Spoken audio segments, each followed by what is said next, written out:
भवतु सहनौ भुनक्तु सह वीर्यङ्करवावहै तेजस्विनावधीतमस्तु मा विद्विषावहै ॐ शान्ति शान्ति शान्तिः. Everybody can hear? Yes? Audio is okay? Yeah. Okay. Yes, Swaminaji. Then we can start. We have been looking at chapter 3, verses 16 and 17, 16 to 18, I think. And there we have seen something which is very, very, very wonderful, very, very, very relieving also. And what is that? That all these concepts of duties and even optional things, things which we do not need to do, but we do nonetheless, because we want to do them. So those kinds of things, even if they are duties, obligatory functions, there is some pressure because I feel obliged to finish doing them. I feel obliged to do them. So there is some kind of a pressure. Then, even if there are things which I do supposedly optionally, then also there is some pressure. How can there be pressure in things that are done optionally?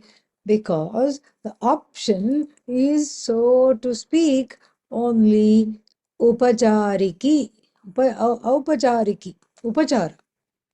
Option is only a so-called option because really the presence of what is that called? The presence of raga and dveshas, well entrenched raga and dveshas, makes for things not to be optional.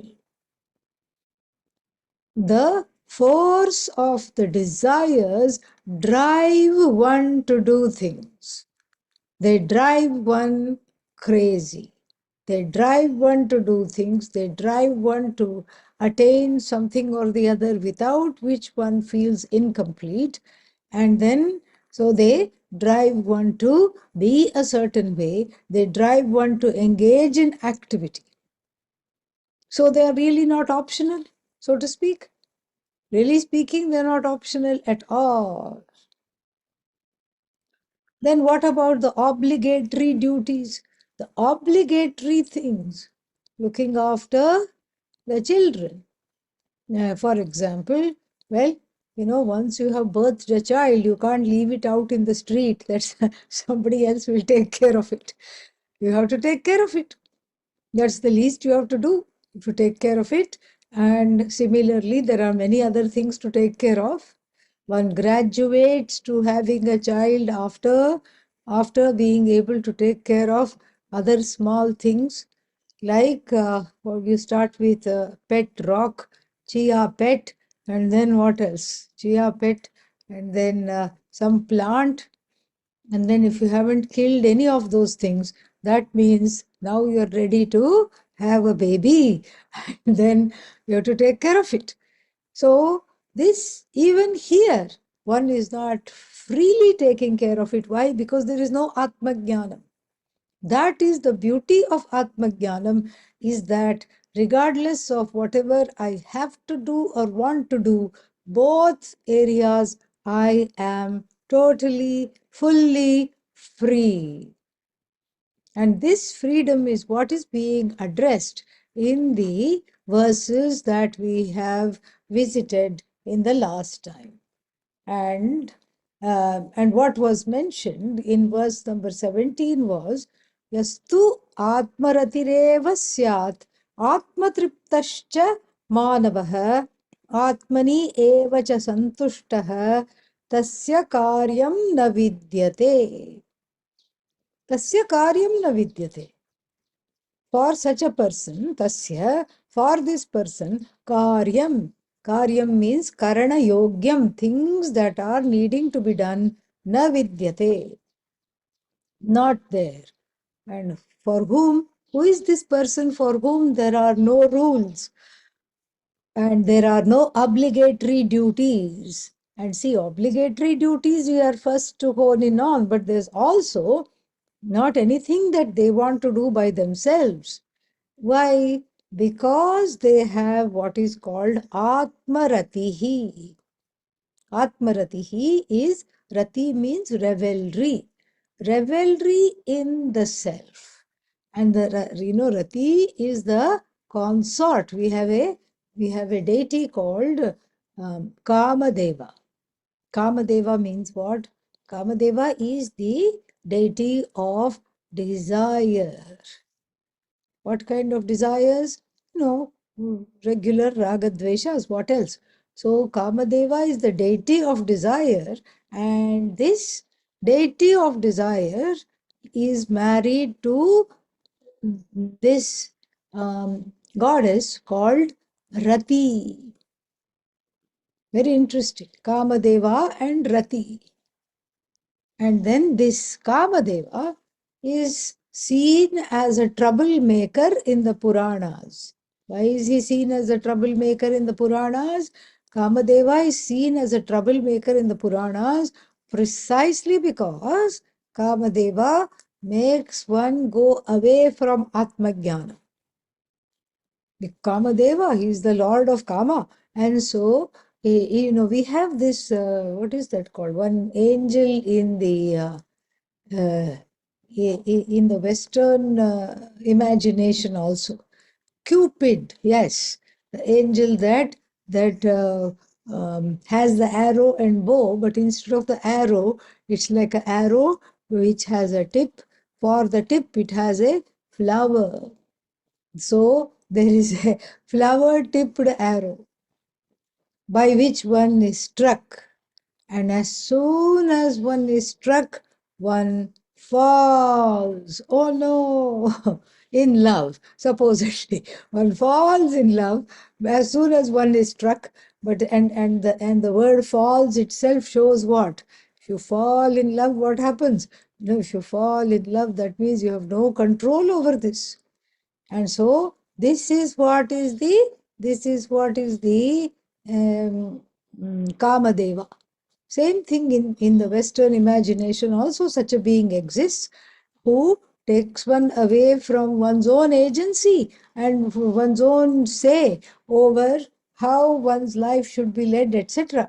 And so this is Kamadeva, and people want that kind of a helpless way of just relating to raga dveshas.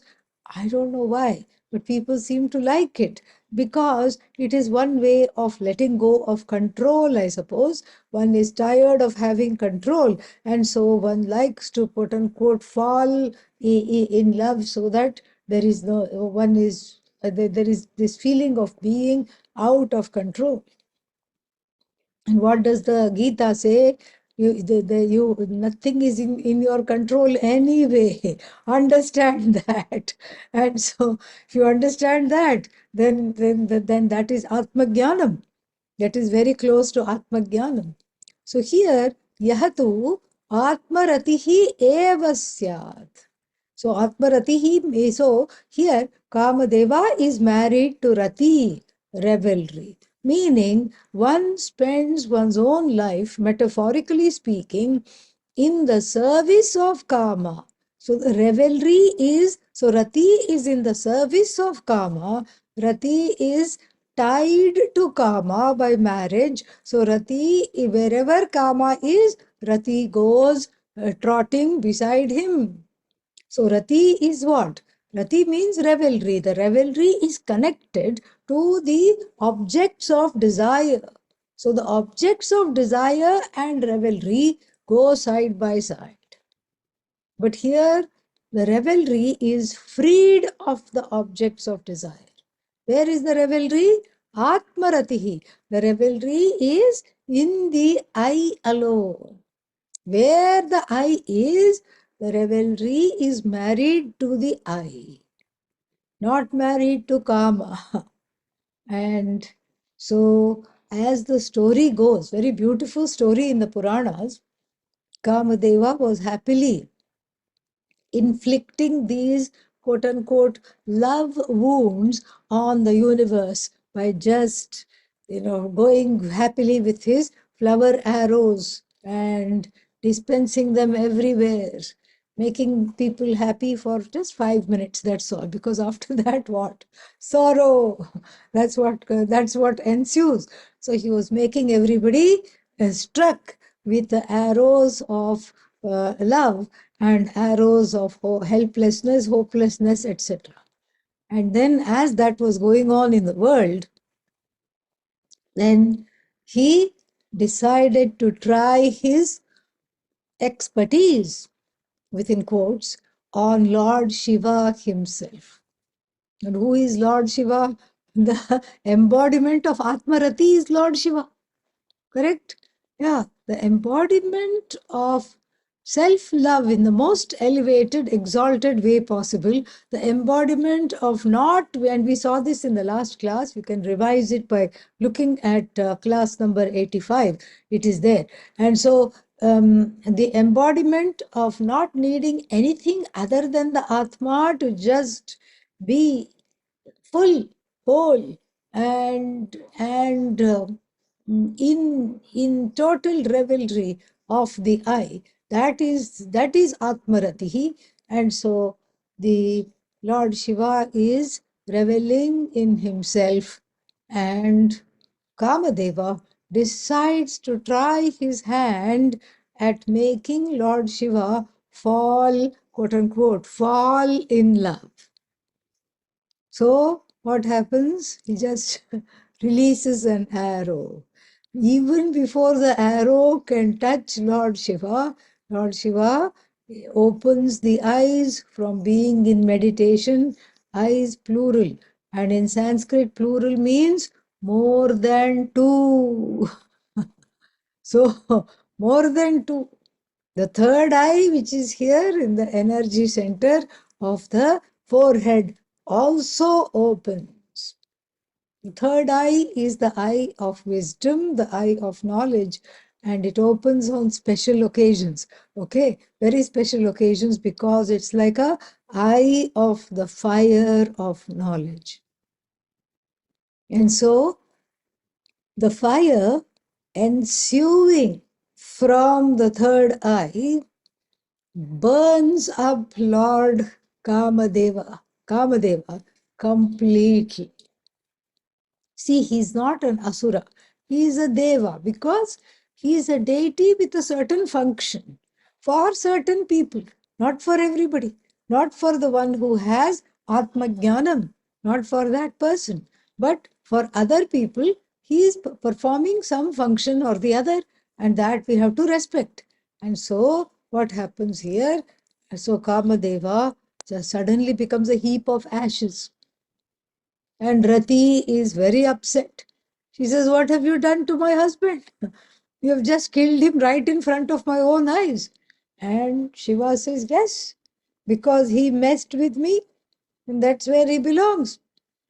And sorry, I can't, this is not okay. What he did was not okay. He cannot disturb the people who are in service of Atmajnana. You cannot disturb that." And so he had the temerity to disturb that, and therefore this happened. But Rati pleads with Lord Shiva. Rati says, "Okay, for those who have Atmajnanam, I will be with them. For the rest of the time, there is this world, and the world needs to go along. It has to propagate itself. It has to propagate itself. How will it propagate itself if people don't like each other? If nobody likes each other, if there is no attraction, how will it propagate itself?" And so the whole samsara and your plan for the world, Your plan for the world so that there is a place for the jivas to come and eke out their karma and karma phala and everything. There is a little stomping ground for all the jivas, big and small, to come and play and to eke out their karma from the last lives. All this, there should be a place. And if you are saying that there should be no karma in the world, then it's not that everybody is going to take to Atmajnana. Why? Why won't everybody take to Atmajnanam? That is a question. That's a very good question. Let me ask you that question. Why won't people take to Atmajnanam? That is a very good question. That is because there are many, many things in the way. There are numerous things in the way where because of which people don't take to Atmajnanam. And if you ask what are they are all coming back to Kama. Because of the unbridled presence of Kama in this world. Atmajnanam is a far-away entity. Very, very, very, very, very far-away entity. Atmajnanam is not anywhere in the vicinity because there are so many ends to be accomplished. Oh, but they are dead ends. You are sitting here saying that. The whole world is not saying that. They are dead ends. In fact, pursuing numerous dead ends leaves one deadened to the reality. So this is what it is.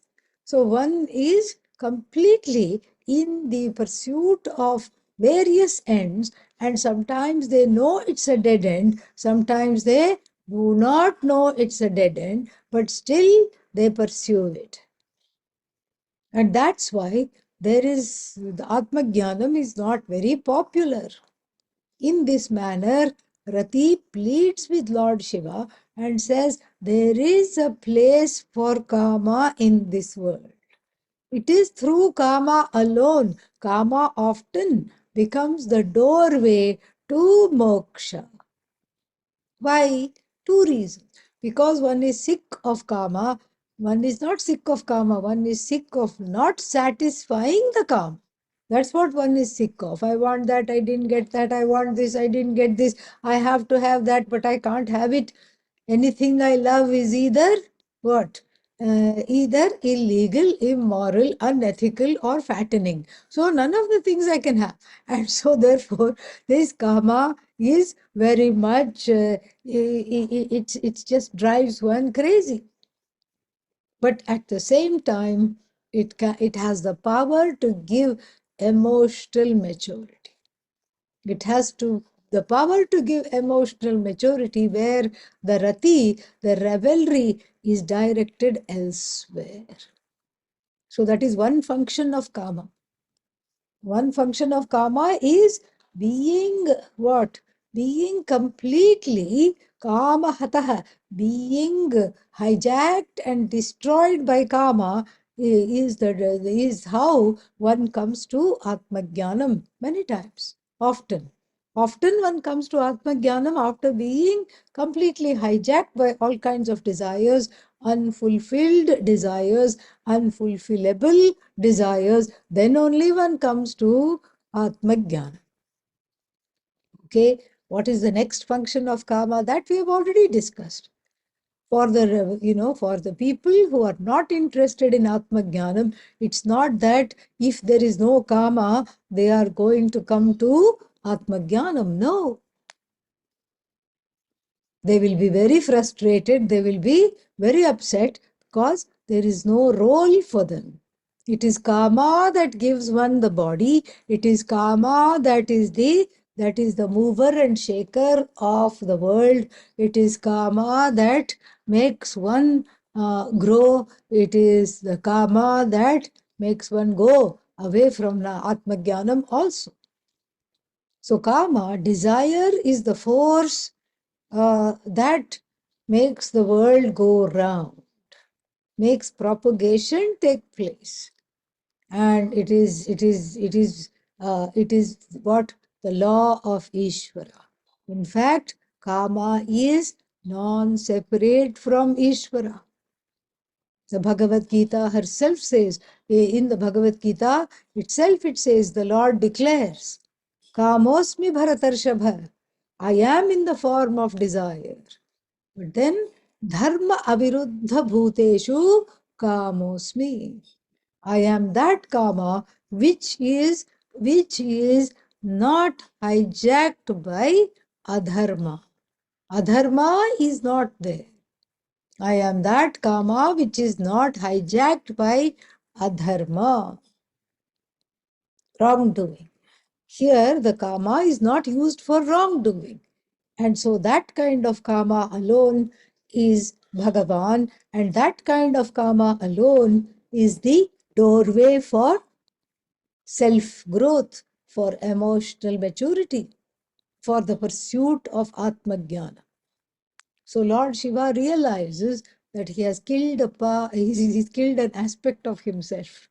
And so he resurrects Kama, Lord Kama. Kamadeva he resurrects because Kamadeva is gone separate from him, and tells him to only attack those people who are reveling in Atma Ajnanam and not to disturb those people who are striving for emotional maturity and spiritual growth. And so here, Atma Ratihi, for whom Rati, the revelry, has been rescued from the hands of Kama, and now the Rati is married to Atma.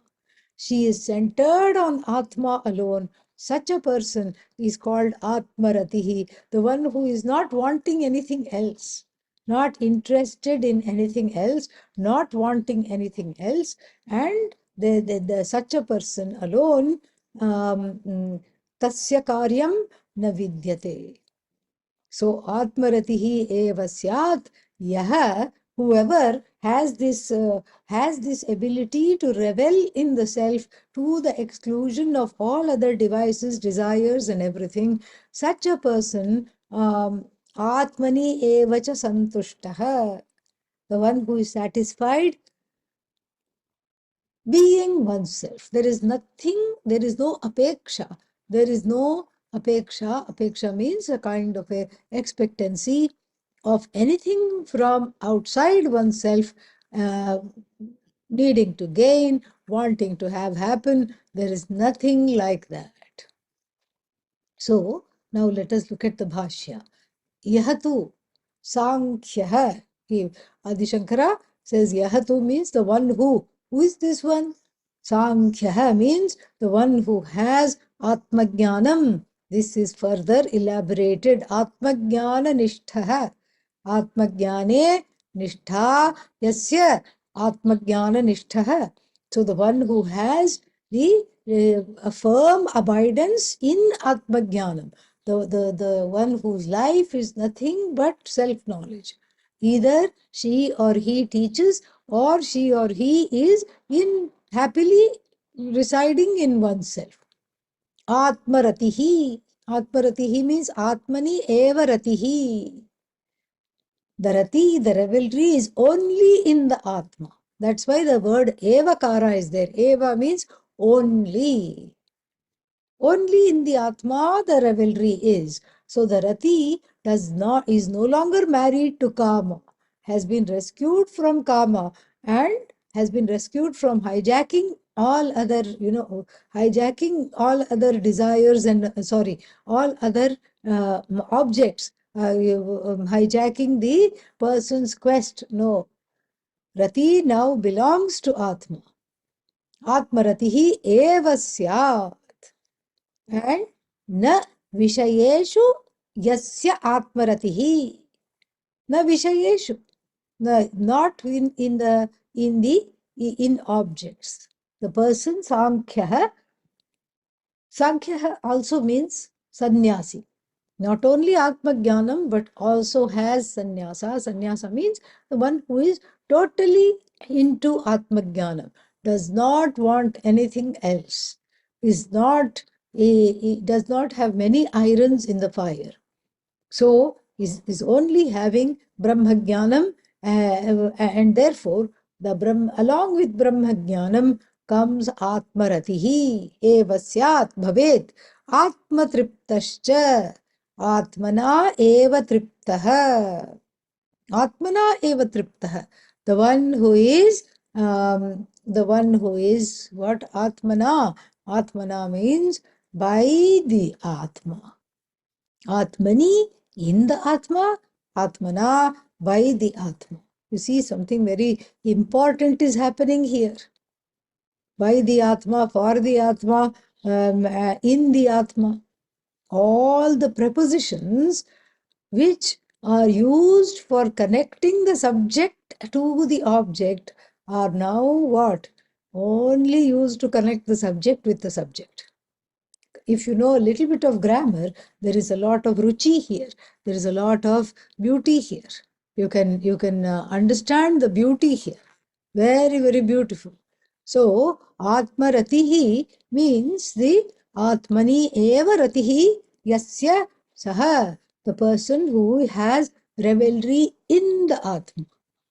So, for the other person who doesn't revel in the Atma, where do they revel? In in drama, in trauma, in all kinds of objects. The revelry is in the object, not the subject. Atmana triptaha, Atmani tushtaha, Atmana tushtaha. We came across it in chapter 2 as well, when Arjuna asks the nature of the jnani towards the end. We came upon this. Atmani eva Atmana tushtaha. We came that same expression of describing a jnani is given here. So all the prepositions in, of, towards, and away from, and for the sake of, all these prepositions have been appropriated by the Atma, for the Atma. All the prepositions before were strewn, scattered, the whole universe, scattered all over the universe. Because the prepositions were the props through which I connected with the universe.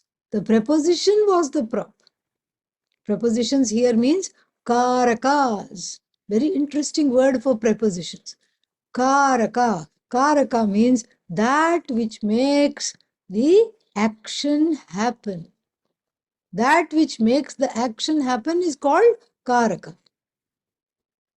So that which is a factor in the action. So all the prepositions are called karakas because why? They are factors in the action itself. What do you mean they are factors in the action? Like for example, I go. I go. Then you have to ask many questions. Where do you go? How do you go? All these things. This brings, so I first become the doer of the agent of the action of going.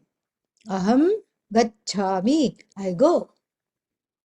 But then the go means so many questions are unanswered. Where do you go? I go to the village.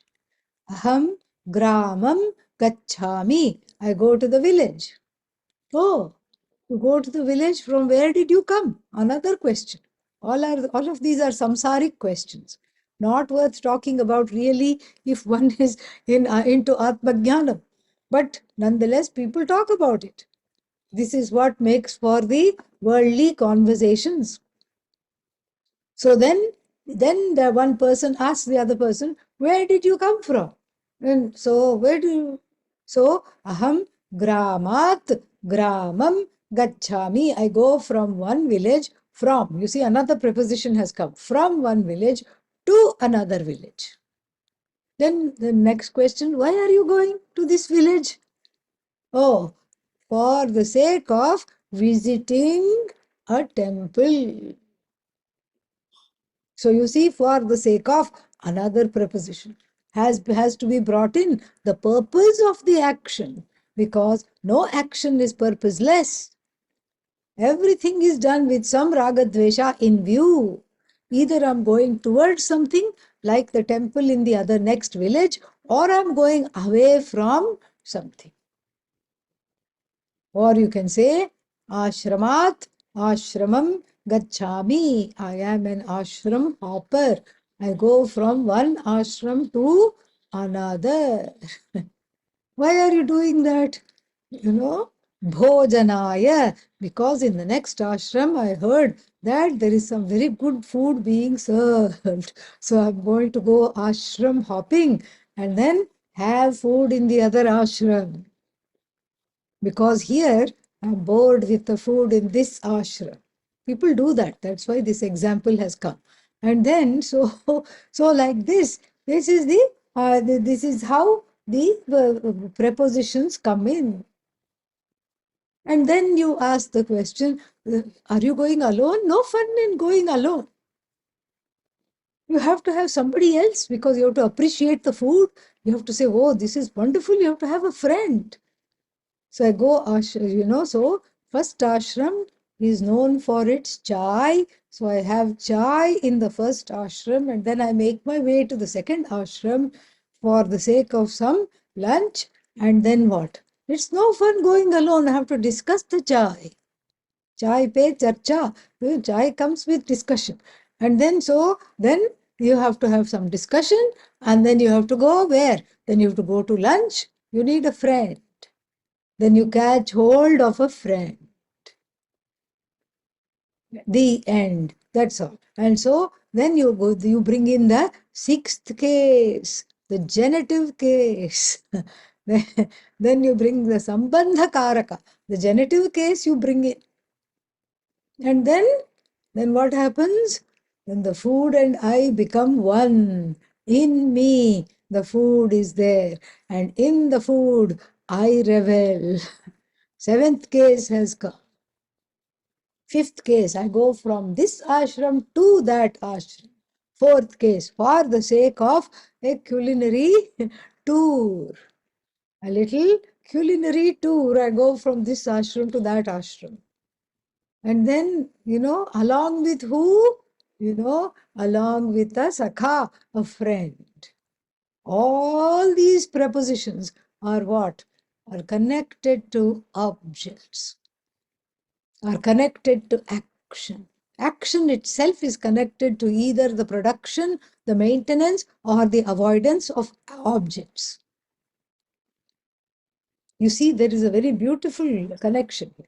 The action is connected to result of action. And what is the result of action? The result, what do I want to accomplish by action is the result of action. And what do I want to accomplish by the action? I want to go towards something. I want to avoid somebody or something. I want to gain something. I want to lose something. I want to lose this, like wrinkles, etc. I want to lose all that. I want to gain this. So action is connected to the result of action, and the result of action is centered on the gain, the maintenance, or the avoidance of certain objects. So action is connected to result of action. The result of action is connected to objects. Therefore, action is directly connected to objects. The production, maintenance, or avoidance of objects, it is the purpose of action itself, nothing else. Then, so all my activities are towards what? Towards these ends which we just discussed. Every single thing I do is for that sake alone, no other sake, no other purpose, no other thing. Think about it from day to night, from the morning you wake up. In fact, it is desire that wakes you up. Oh, what day is it today? I have to do this, I have to do that. Oh, MG, it's Monday. Oh, what all there is to do. In fact, there is nothing to do. I have manufactured these things to do. That is what it is. And so, this way, the person is directly connected to objects and hopes to eke out some revelry.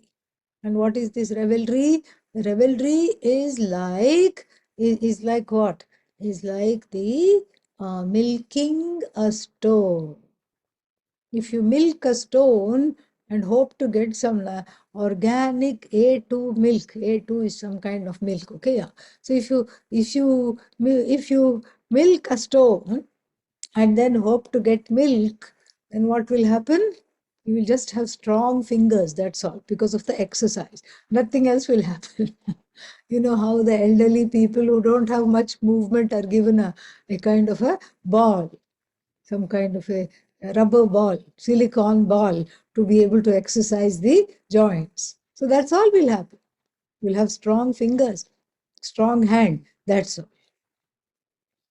Nothing will happen. Milk will not come from the stone. Similarly, the person who is into action is not getting any rati at all. Rati belongs with Ishvara, really. Kama is also Ishvara. The other side of Kama, that Kama which is not against Dharma and that which is focused on Atma Jnanam, that is where Rati belongs. So here the person is, so all the prepositions have been appropriated by the Atma.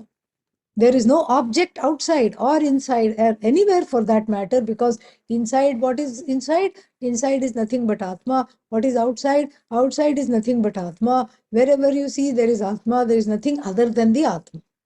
So, yahatu Sankhya Atmajnana Nishtha Atmani Evaratihi, seventh case has been appropriated by Atma. Then Atmana Eva Triptaha, third case is also appropriated by Atma. So the third case comes in the beginning, seventh case comes at the end. So that means what? All the cases, the subject, the object, the purpose of action, the instrument of action. How do you go? I go with a friend. How do you go? I go with in a bullock cart. All these things which are for the sake of action have been denied. And then all the prepositions go back to the Atma, because all that is there is one Atma. And this is called Karaka Upamardhanam, the killing off of all the Karakas. The Karakas are killed off, the factors of action are killed off, because why? Factors of action are killed off because when there is no purpose derived from the action, what are the factors of action going to do? When there is no point at all. It's like Vandhya Putraha. It's like the well-dressed son of a woman a non-existent woman, a woman who cannot give birth to a child. So therefore, the factors of action, all the karakas are what? Ram, Nam, Satya hai, killed off. And then, so, Atmana eva triptaha. So the word tripti is used in connection with food. So when you feed somebody, you are supposed to ask, are you tripta? Are you well fed? And if they say no, then you heap upon their plate more rice, more all kinds of things, more sabji, more rice, more sambar. So their plate should look like a mountain with rivers flowing from it. Okay, that's where that much you fill up the plate. Then at some point they'll say, I cannot even imagine eating one more bite. Triptoham, triptaham. And then you say, okay, then you let them go. So this is the word tripti is often used with food. And then what happens? So here here he says Atmana eva triptaha. So what is the object of tripti? Atma. Go say there is Atma on my plate. Figuratively speaking, yes. So now you cannot say I have a lot on my plate. You don't have a lot on your plate. You have the infinite on your plate. And the plate itself is Atma. You are Atma. And there is nothing to do. So the tripti is the source of the tripti, the source of the satisfaction, the source of the revelry is who? You. You who? That's who. You are the source of the revelry. Nothing other than you is the source of the revelry. And so therefore, the not in the Atmani eva ratihi. It had already been talked about. Na vishayeshu. Na vishayeshu, not in objects. And then Atmana eva ratihi. The main thing that entertains and the main thing that helps you be happy is what? The truth of your own self. That is what it is. Na anna rasadina, not through anna rasa. I think, what is that? The tongue, the rasana, the sense organ, rasana indriya, the tongue is the last to go. So as one ages, one goes, what did you say?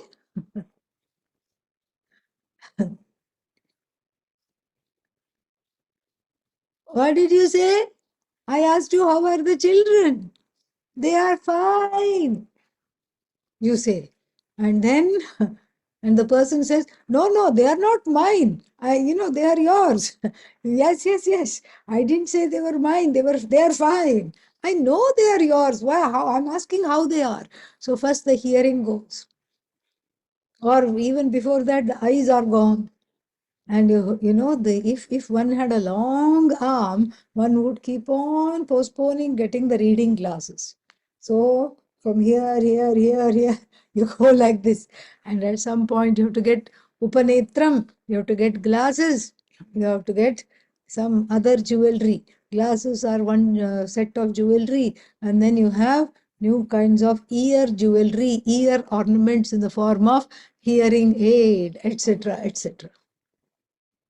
So like this, all the senses go one by one. And the rasana, the sense of taste is the last to go, it is said. And so, therefore, Adi Shankara says, the source of the tripti is not through annam.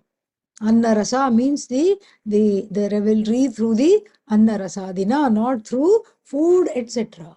The source of the revelry is the Atma, not in it was already mentioned, not in sensory objects. So why is there reason to talk about the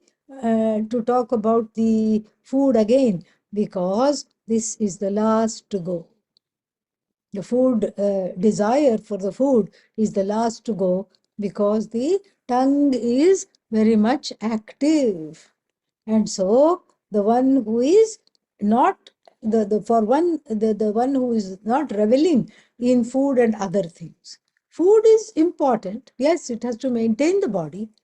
And then you can definitely enjoy what you're eating. Nobody is asking people to be stoic. If something is well made, you can appreciate it also. You can have some more also, but you're not depending upon that for happiness that is centered on you. That is the idea. And then the one who, sannyasi, atmani evacha santushtaha. So, santushtaha, atmani eva santushtaha, it is emphasized again. Adi Shankara emphasizes that the source of the santushti is Atma. Atma alone is the source of the santushti. That alone is Atma, nothing else. And then, so, santoshaha hi, because he says, he, yasmat, because santoshaha hi, bahyarthalabhe sarvasya bhavati. Usually, sarvasya, for the masses at large, santosha, happiness, and tripti, satisfaction is centered on what? Bahyartha labha. Artha here means objects. So the objects which are outside. Labha, the gain. So the santushti is centered on objects other than oneself. Other than oneself, one is centered on, and then that is what is santushti. Santushti means the happiness that is centered on everything other than oneself, meaning all other objects. And then mithya. Mithya bhuta bahyartha labhe eva sarvasya santoshaha bhavati. Generally speaking, one is connected to objects which are mithya. Mithya means dependent upon you alone. They are dependent upon you. And then for something that is dependent upon you, then if you become dependent upon them, it's a very funny kind of a anyonya ashraya. Very funny. It's like bad parenting. The parents are supposed to take care of the children. And then if the parents become emotionally dependent on the children, and we've seen instances of that, then that is not correct. And so here also the santosha is where generally speaking, bahyartha labha for most people. Bahyartha labha, the gain of objects outside of themselves. And the object, so to speak, outside of oneself is what? Atma alone. The Taittiriya Upanishad says so. The Taittiriya Upanishad says as much. It talks of this. Very much it talks of this.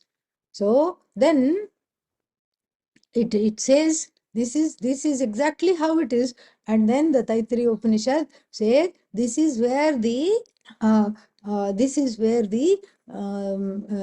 labha is centered. This is where it is centered. And the Taittiriya Upanishad says, all the so-called outside objects are what? Nothing but you.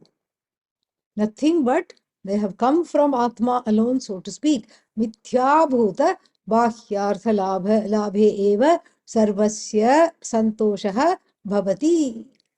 Tam anapekshya atmani eva cha santushtah. Anapekshya means disregarding that. Disregarding the source of satisfaction for most people, these external sources, completely being unmindful of that, this person of self-knowledge finds revelry in the self alone. The source of happiness is in oneself alone. Why? That is also talked about.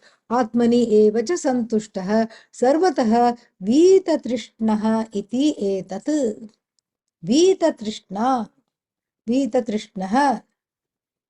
Vigata trishna yasmat vita trishnaha. Beautiful expression. Vigata has departed. What? Trishna. For whom, from whom all the longing has departed. So you see, as long as there is longing, there is no sense of belonging. The longing makes one feel alienated because I am other than what I love. And I have to spend my whole life running after that object.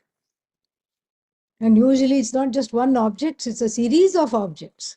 Even if you gain one, you want to get rid of it, and then the next one shines, and you want to go after that. So this is the idea. And then here, tam anapekshya atmani evacha santushtah sarvatah. Sarvatah means in all ways, in all times, at all times, vita trishnaha iti etat. So, the cause of revelry in the Atma is directly connected to what? To not having longings, to being free of longing. How to be free of longing? Atma Jnana. Through the understanding that I myself am enough. I am enough. I don't need anything to complete me. I don't need anything to prop me. This is the idea. यह ईदृशः आत्मवित् तस्य कार्यं करणीयं न विद्यते न अस्ति. For such a self-knower, there is nothing to do, nothing more to do. Kincha, further what? Naiva tasya krite narthah, na krite neha kaschana, na chasya sarva bhuteshu, kaschidharthavyapashrayah. Verse number 18. Naiva tasya, not indeed for such a person, kritena arthah.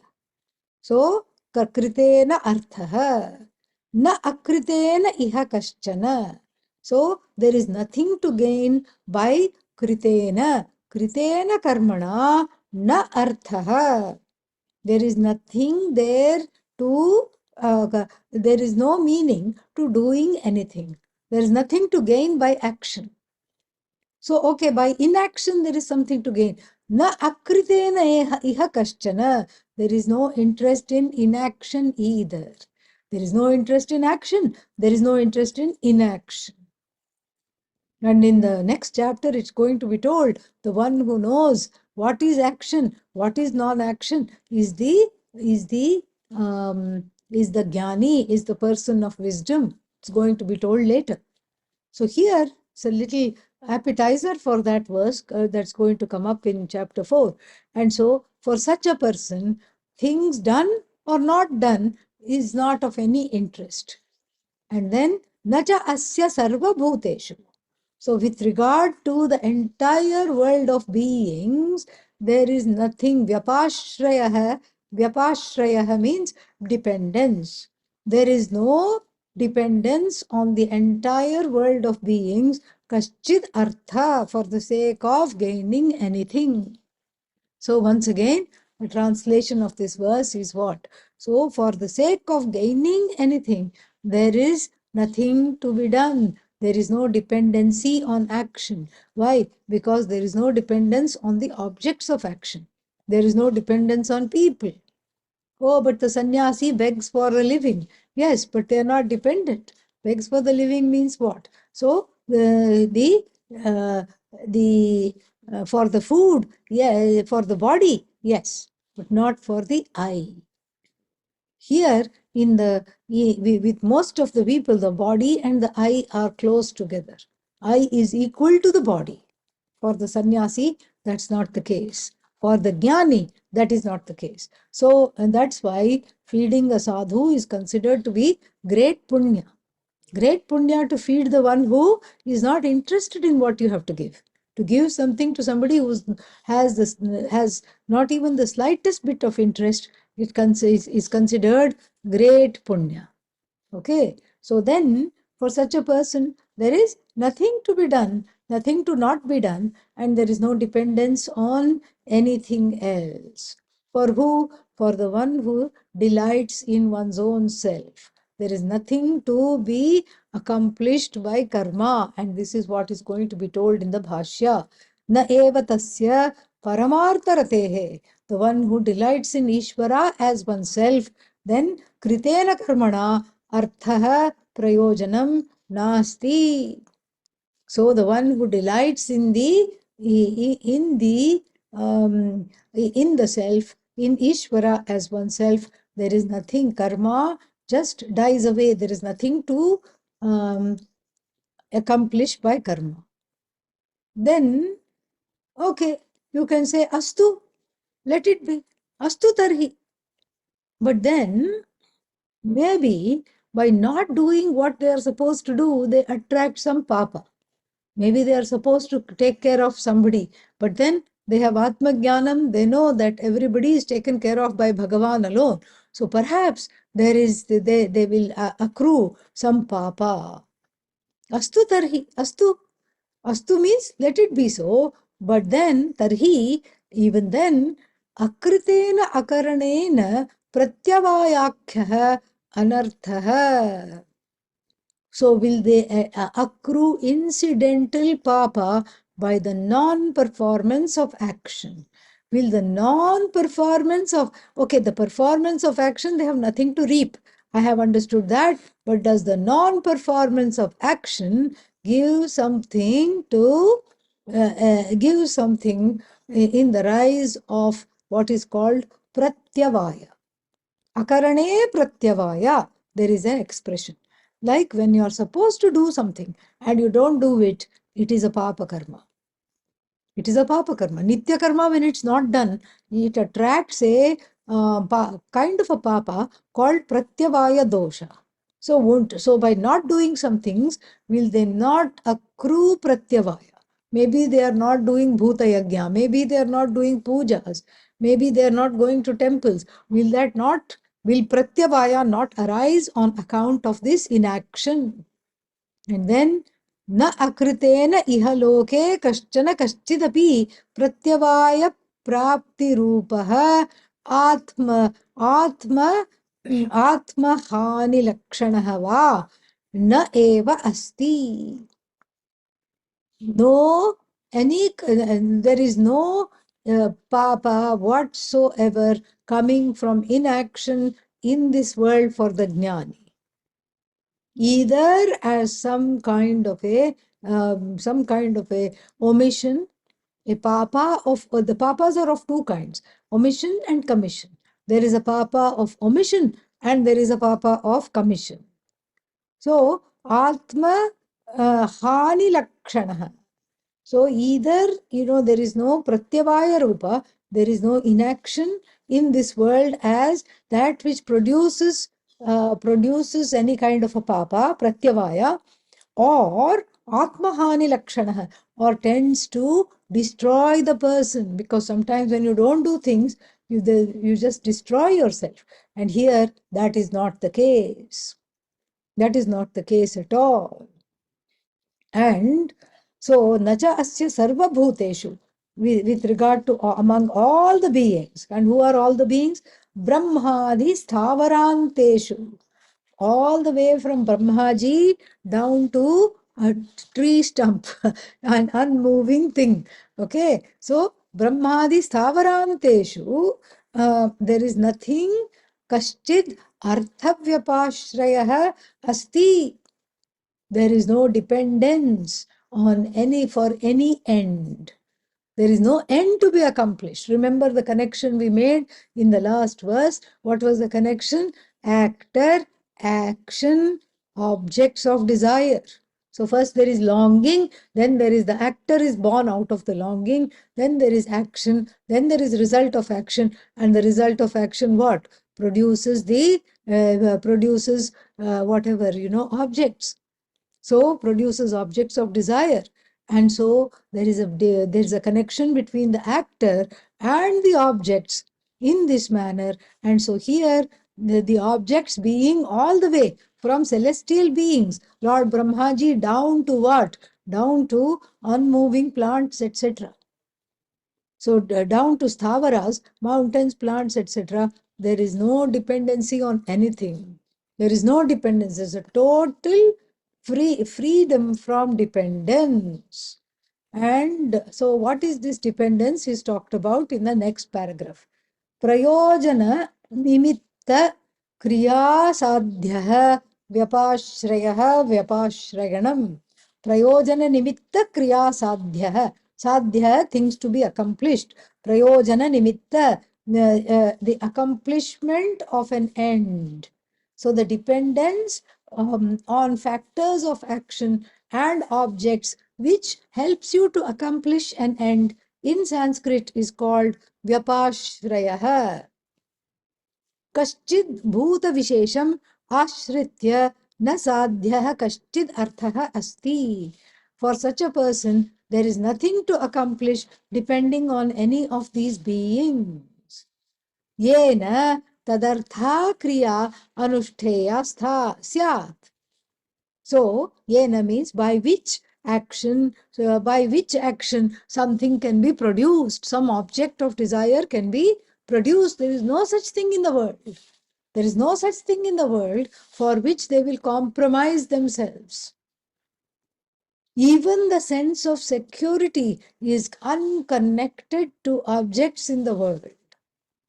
Security is firmly in the sense of self. So one may think, I'm not interested in producing food, or I don't have so much longing for objects. But then there will be very subtle, covert raga dveshas, and then there is that creates a certain dependency.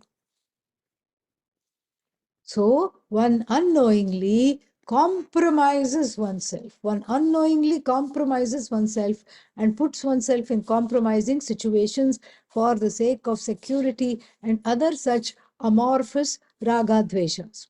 And here that person of knowledge is totally free from such dependence. Natvam etasmin sarvatah samplutodakasthanīye samyak darshane vartase. And so you do not, you are not this person, Arjuna. Arjuna is being brought back to the ground. You are not this person yet. You are not this person. You are still in this world. And who is this person? The person for whom the Vedas are of no use. The Vedas, which help you to milk all the objects of desire, are of no use. You are not that person. You are also not that person for whom it was talked about in chapter 2. So, what was that? Yavan artha udapane sarvatas samplutodake tavan sarveshu vedeshu brahmanasya vijanatah. This was spoken of in chapter 2. So, यावान अर्थ उदपाने सर्वतः संप्लुतोदके तावान सर्वेषु वेदेषु ब्राह्मणस्य विजानतः विजानतः ब्राह्मणस्य for the person who is of knowledge. Then what? The one who is not interested in a well to get this particular sweet water from this well. I have to go to this well. Why? Because everything is covered by water for that person. What use is this well which is already under water? So the water means what? That fulfillment, that freedom. So everything is covered by this life-giving water. So I don't have to look for the well where I was born. That well is very sweet. That well has sweet water. No such thing. And Arjuna is being brought back to ground. You ain't there yet, bro. You are not there yet. So what do you have to do? You have to still be in the world of action that has been elevated from the common raga dveshas to the raga, to having the raga only for self growth. That should be the raga, for self-growth and for seva, for service. And that is what is going to be pointed out when in the next class. Om Purnamadah Purnamidam Purnat Purnamudachyate Purnasya Purnamadaya Purnamevavashishyate. Om Shanti Shanti Shanti. Harihi Om Shri Gurubhyo Namaha. Harihi Om. Pranam Swamiji. Take care. Good night, good morning, wherever you are. Om Namah Shivaya.